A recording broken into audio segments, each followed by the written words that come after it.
Hello, everyone. I'm Elena, and this is Applewood Tarot. Every now and again, I like to sit down and look through the entirety of my deck collection. It makes me happy to see them, and can help me refrain from buying something new if I'm reminded that I already own something similar or I feel strongly about. This is what I'm doing today, and I invite you along since it's that time of year when we like to see the last batch of collection videos. I don't want to make the 30 obligatory disclaimers about hyperconsumerism and all of that. We each have our own reasons for being here and ways of viewing these kinds of videos. As I like to say in my readings, you have a free will and a free won't. Click off if this kind of thing isn't good for you. With that, let's dive in. I have my trunk next to me and will pull from it in no particular order, though you may notice loose categories. There's a lot to get through, so I may film this over multiple days, but we'll see how it goes. Let's start here with Children of Letha.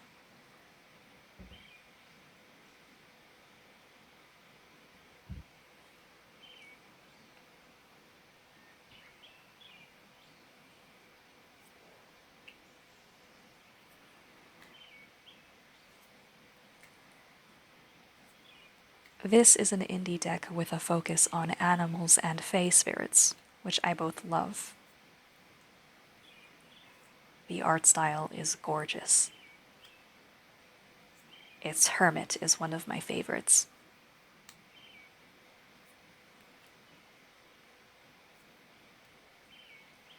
This feels like an honest depiction of the wild.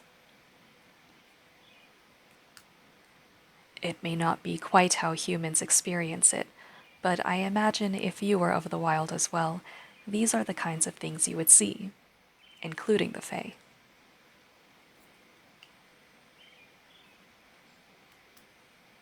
I like that it doesn't shy from the parts of life humans often don't want to see.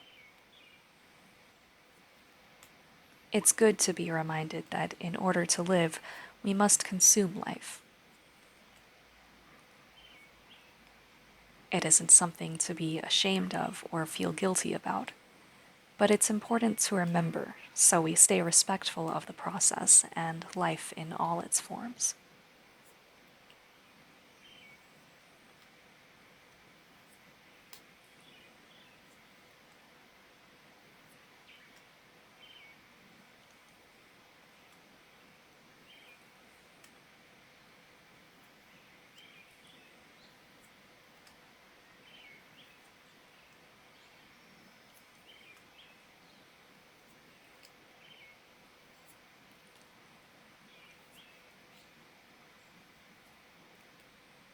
That was Children of Letha Tarot.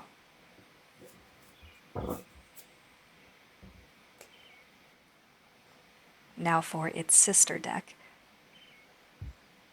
Children of Ostara.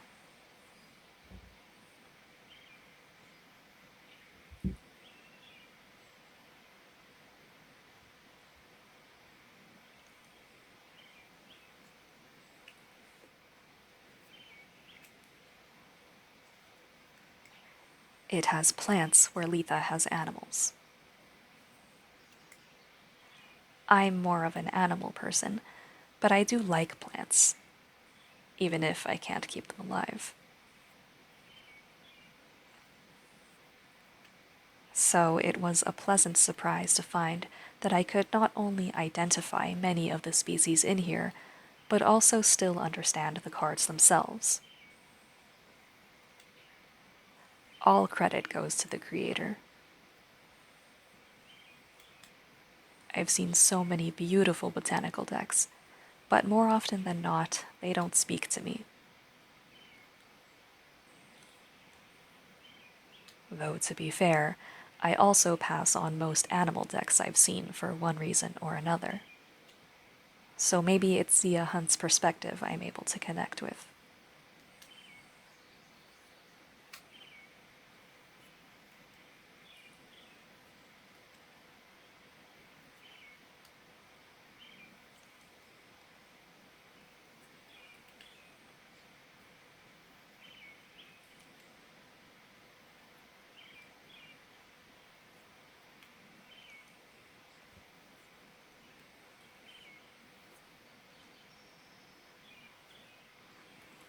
That was Children of Ostara Tarot.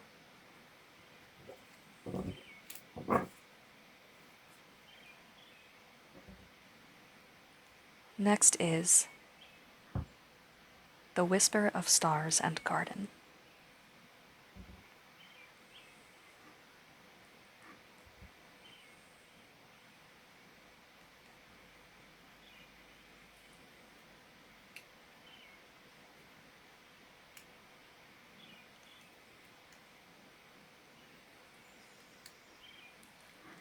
I love the world that this deck creates.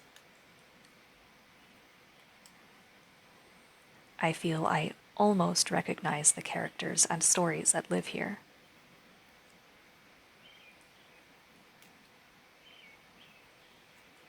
That's something I like. Humans have a tendency to want everything defined and named within an inch of life, but it doesn't have to be that way in order to be effective. Guidance is great when you're starting out, but there will come a point where you must step forward on your own in order to progress. I feel that part of the process here.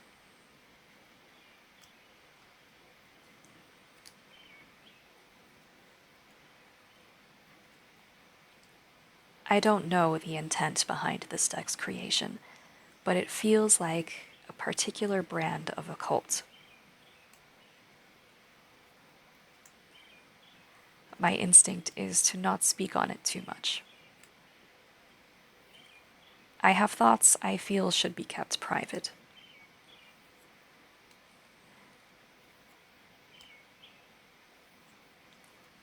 I likely won't speak much in general today, as I have a lot to get through and I'm not a chatterbox by nature.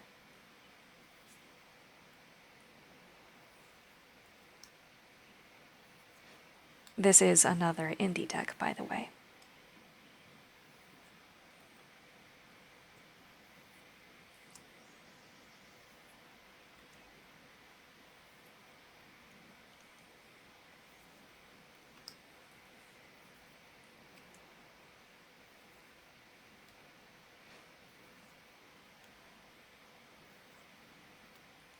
That was Whisper of Stars and Garden.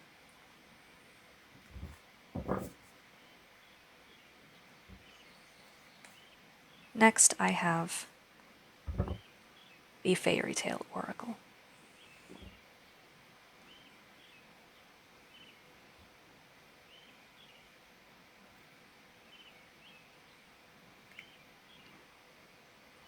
This is mass market. In contrast to the previous deck, here are portraits of specific tales and characters from fairly well-known stories. I think it works because it's an oracle, and so the stories are more free for interpretation. They're not limited to the structure of the tarot. For example, the little match girl can mean more than the star, Snow White can mean more than death, etc. I've also noticed that most tarot decks with fairy tale themes give only the major arcana their own stories. This deck has only 40-something cards, but manages to double that. It's still very limited considering the wealth of tales we have access to, but I'll take it.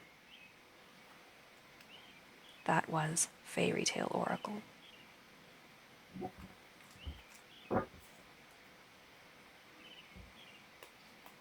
The next one is Beyond Lemuria Oracle.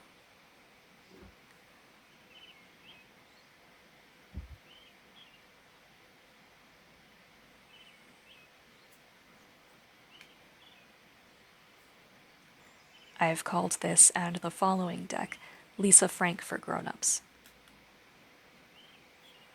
Both are mass market. I'm not usually attracted to starseed kind of things, but this is grounded and more focused on how we can improve now using what we know from the past. It does more than affirm that the Querent is special. I don't own other decks like these, and so can't say if that's unusual or not. But I do feel that for all of the people that claimed to be starseeds or otherwise have a mission vital to humanity, please get going on that. Let's make a big stride towards saving the world and stir up motivation for the masses. We need to pull out of this nosedive before we hit the ground.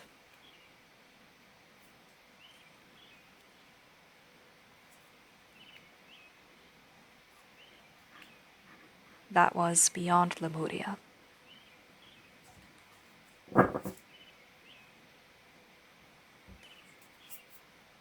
Here is its sister, Unveiling the Golden Age Tarot.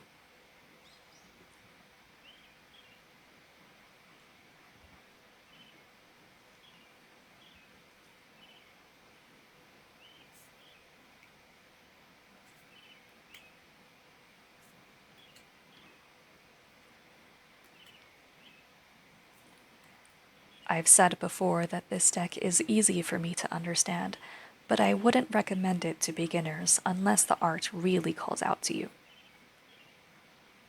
Or you're looking to challenge yourself. It's abstract and has a bit of woo. Not in an occult magical system way. It's more spiritual, I suppose.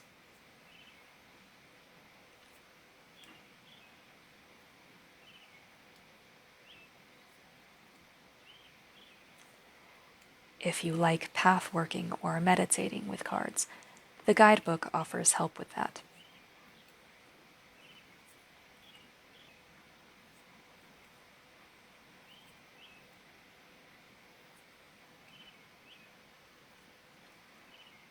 This creator has another deck out. Her third, I believe. But I'm satisfied with these two. I rarely feel that I need to have all the things by a particular person.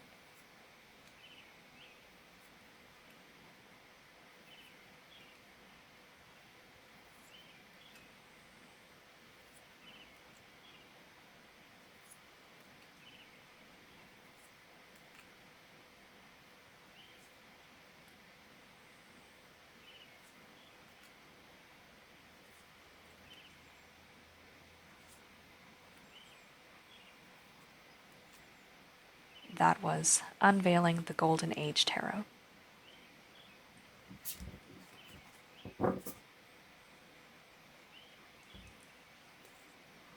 Next is Spirit Carrier Oracle.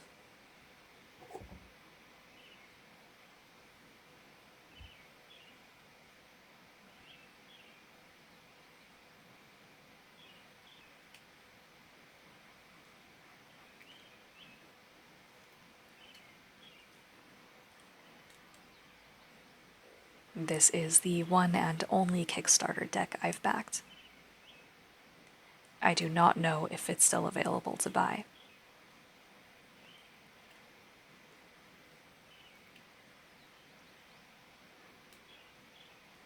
I love it because it's so much more than other rune decks I've seen, though I've been tempted by a few.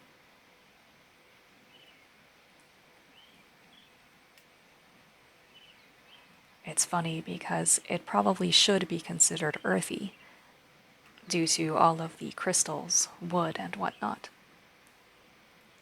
It's very material. But I look at it and feel water. Rather, where water meets earth, if that makes sense.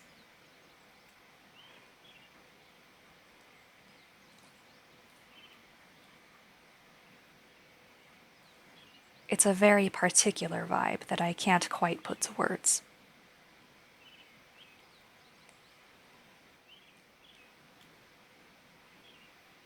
This also makes me think of a couple of books I own by Brian and Wendy Froud. That's part of what first made me fall for this deck.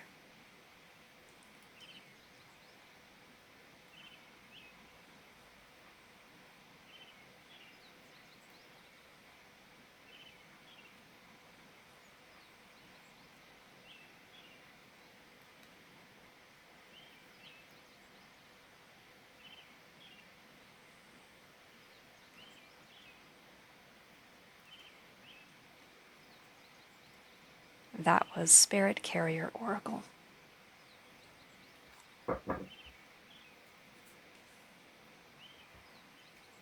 Speaking of the Frouds, here is Heart of Fairy Oracle.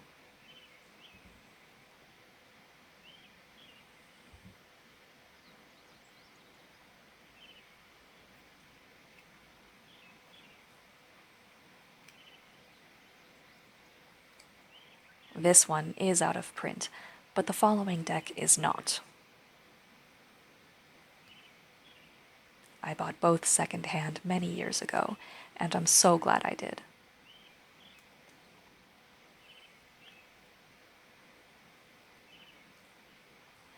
I was a fan of the Frouds' art before I knew them by name. I would love to someday own a copy of each of their books. That shows how much I love their work. I usually try to own only my favorites of things, to keep clutter to a minimum while still allowing for variety.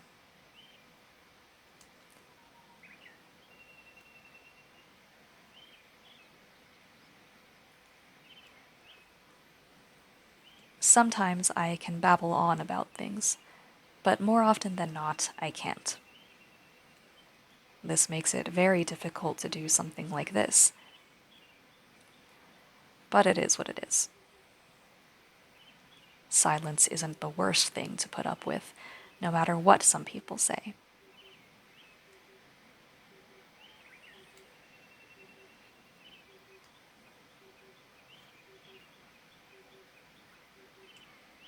That was Heart of Fairy Oracle.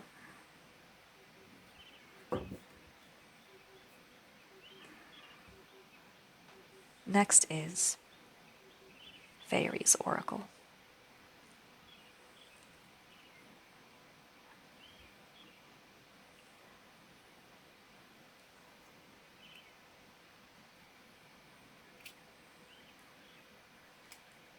I believe there is a distinct feeling of home that is more than just fondness or familiarity. I believe in it because there's something in my bones that craves and responds to certain things. I have yet to stay or live anywhere that gives me that feeling. But this deck, for whatever reason, that part of me recognizes home in this. I can't say why, and I'm sure people will roll their eyes or cringe at it. But I'm not making any weird claims. I'm only stating my response to art. And we're each allowed to do that.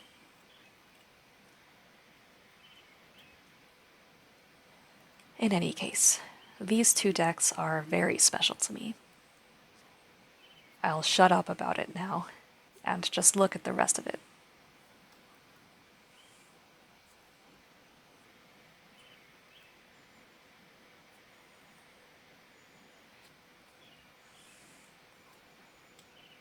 That was Fairies Oracle.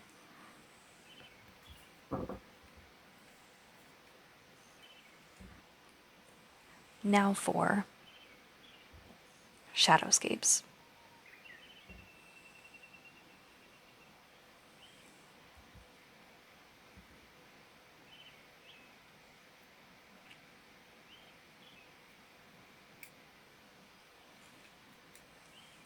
This is Mass Market. It's a pretty well-known deck. I love it, and do not think that the cards are too small for the artwork. If I want to see a detail I can't make out at arm's length, I just pick it up and hold it closer to my face.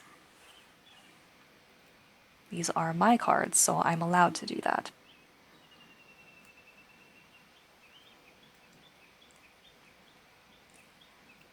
I did consider getting this creator's other decks, but I decided I'm okay with having only this one. The others are beautiful, though.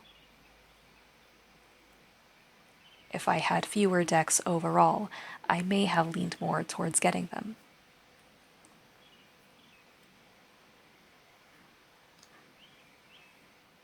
What convinced me to refrain from her other tarot specifically is that even though it's an animal deck and this one is fairy, its animal choices are very similar to the ones already in here. But again, all are beautiful, and I was tempted. I just managed to keep my head.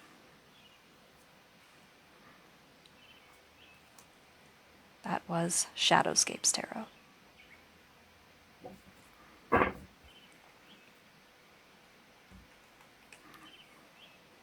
Next is Fairy Wisdom.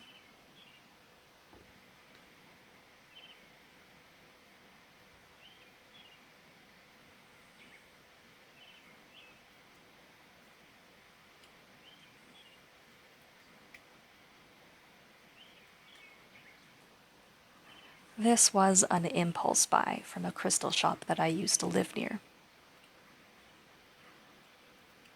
It is mass market.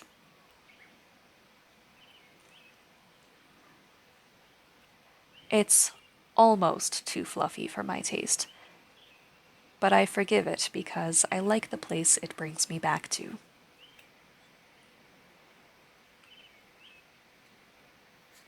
I have a special fondness for Amy Brown's art. It's the deck's content, so to speak, that's a little too soft. I would prefer it to have some more meat. But I do like the deck. I'm glad to have one of Amy Brown's. As of now, that's enough.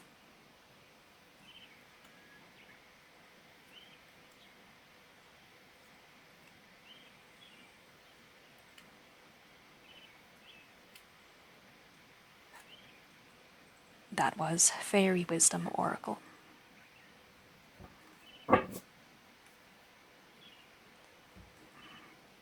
Next is Fairy Magic.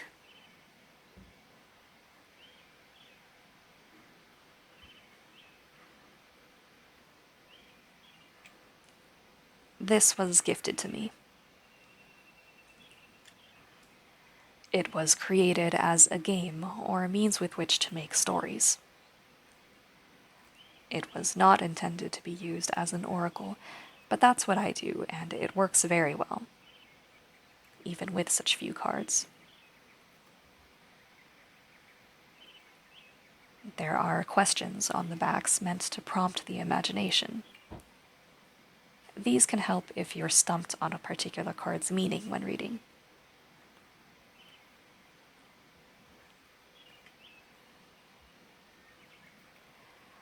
This deck is pretty upfront, but if you're familiar with fairy lore, it's both clearer and richer because there are anecdotes you can tie it to. I like this deck. It feels like a children's book.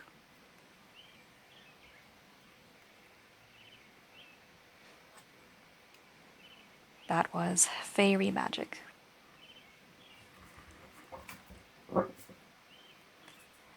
Next up is Forest Fae.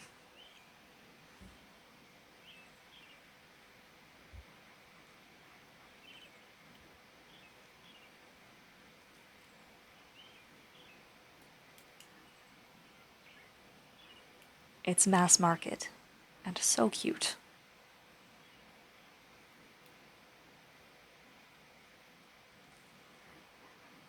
For some reason, whenever I handle it, I feel very strongly that it should be used outside. You've seen how many fairy decks I have, but none of the others give me that strong, immediate pull.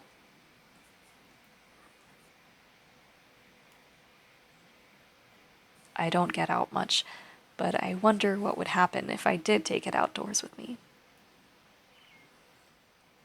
It's a good size for it, and the plastic coating means I won't have to worry too much about damaging it.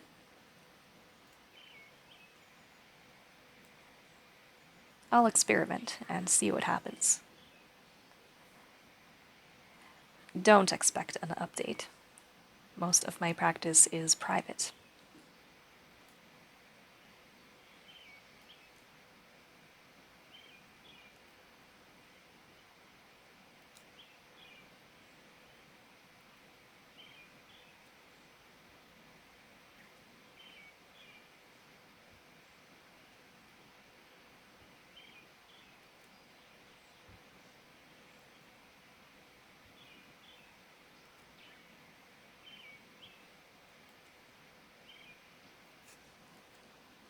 That was Forest Fae Oracle.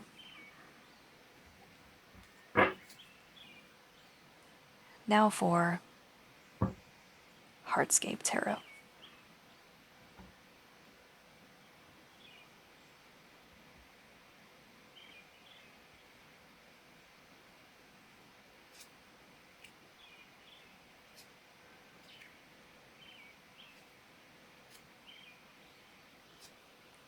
This is indie and maybe AI art.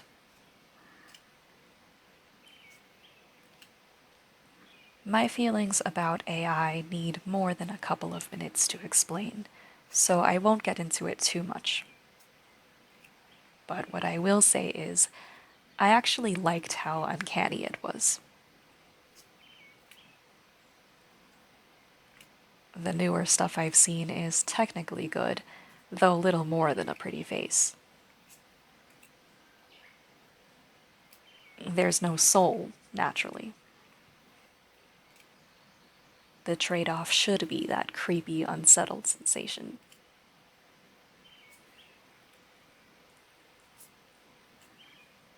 Take this deck, for example.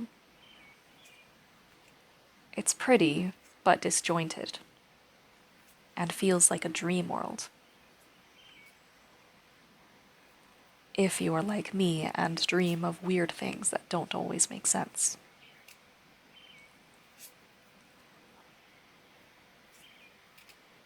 More specifically, it feels like someone else's dream, or using someone else's deck. I can find meaning in it, but it's a different dialect than what I'm used to.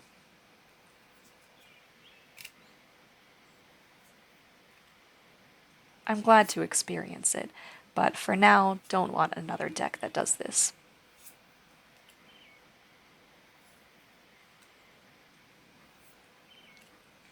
That was Heartscape Tarot.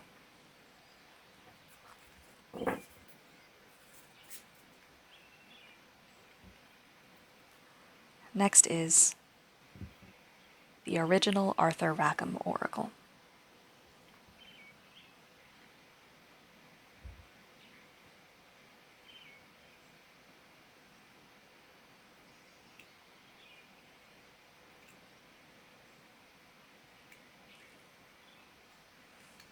This is an indie deck, and another I wouldn't recommend for beginners.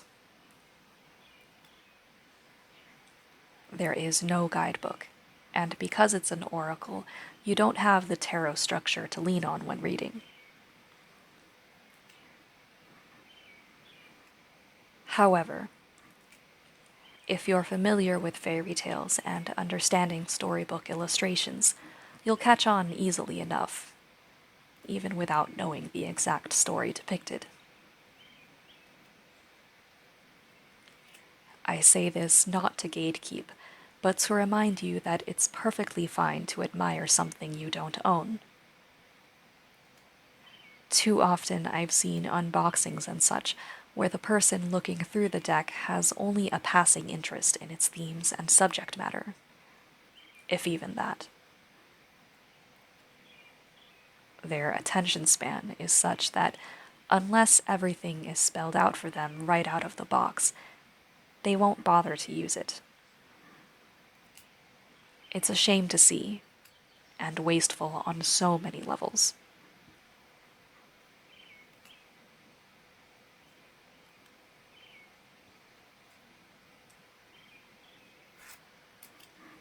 That was the original Arthur Rackham Oracle.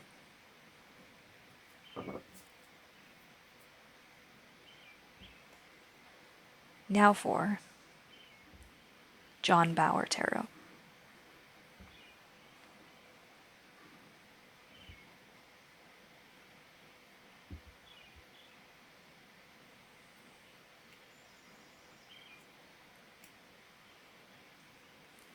This is mass market, and also created from fairy tale illustrations.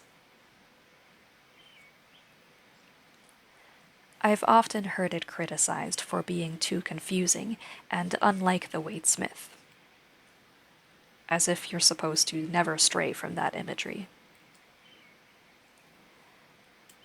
There are one or two cards that give me pause at times, but overall it speaks pretty clearly. It goes back to how much the reader is willing to put into understanding his or her tools. I know that many of us are busy, but maybe stick to clones of your favorite system if you're unwilling to learn another deck. There are plenty of really nice ones out there. I'd bought this before the previous deck, and at the time was considering getting the Arthur Rackham Tarot. But I decided I like the John Bower better. Which is good because I like the previous Oracle better than that other tarot. That was John Bower Tarot.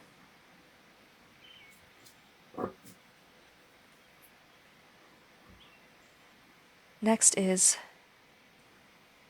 Pagan Otherworlds.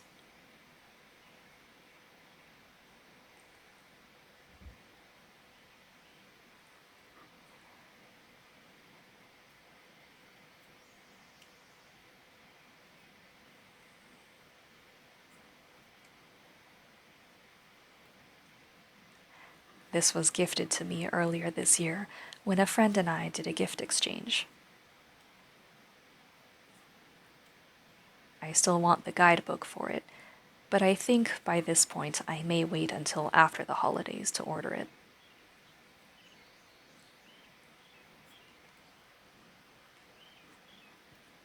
I feel like these are the ancestors of Spirit Carrier that I showed earlier. I don't know if that makes any sense at all.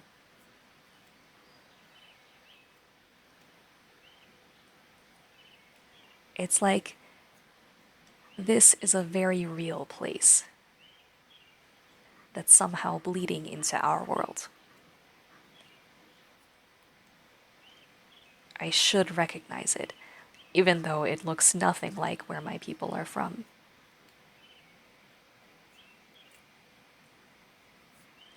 I don't know if my thoughts are coherent enough to say much else. But it's a modern classic, so there are many others besides myself who can say what's on their mind about this, and have done so very well.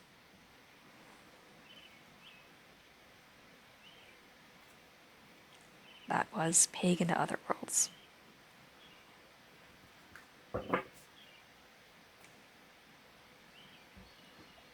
Next is Magic Maker's Tarot.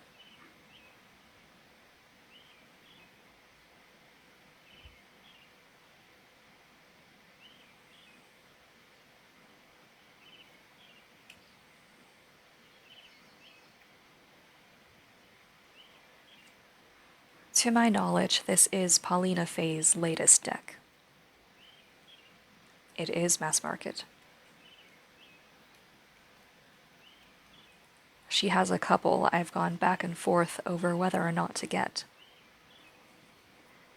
This one my husband surprised me with after I'd expressed interest in it. So I guess I'll hold off on any more for at least a good while.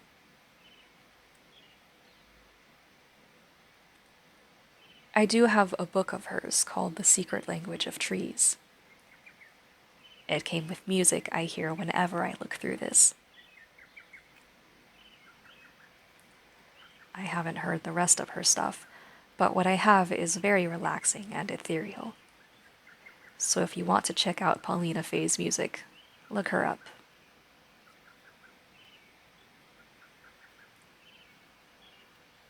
It's likely only a trick of the light, but this deck is a bit of a shapeshifter. Sometimes the colors seem muted, to the point that everything is dull and still. But other times, the images look as if they're about to spring to life. Has anyone else encountered this effect, or am I crazy?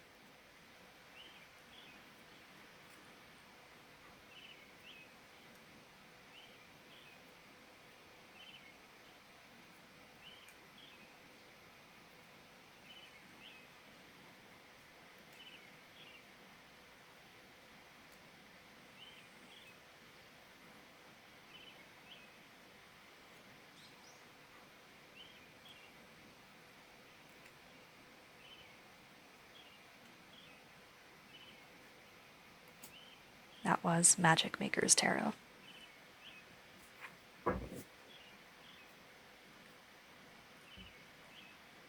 Next, the Fairy Tale Oracle.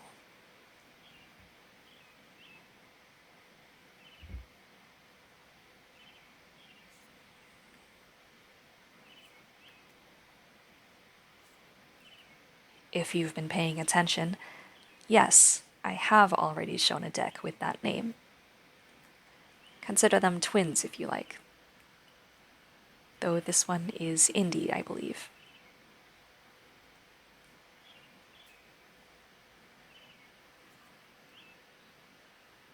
I like it because instead of depicting tales, it shows objects, characters, etc., that are of those worlds. Tower, cloak, dragon, royal. It's immersive. Actually, this shows what I mean when I talk about understanding fairy tale illustrations. Symbolism is a language, and fairy tales are only one dialect. There are so many others. A rose may mean one thing to someone into fairy tales, but something else entirely to a person into vampire culture. We each must find the dialects that speak to us as individuals and become fluent in those. It's very cool to see someone fluent in and using a different dialect, but that doesn't mean we must learn it too. It's fine to not know all the things.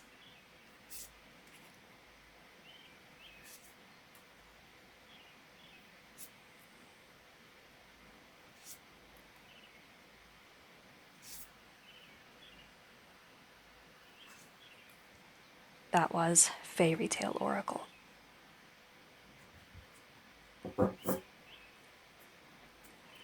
I can feel a headache coming, so I think this is where I'll take a break. Thank you for sharing your time with me. I promise I have a slightly wider variety of decks to come. Until then, thank you so much. Take care and stay sane. See you next time.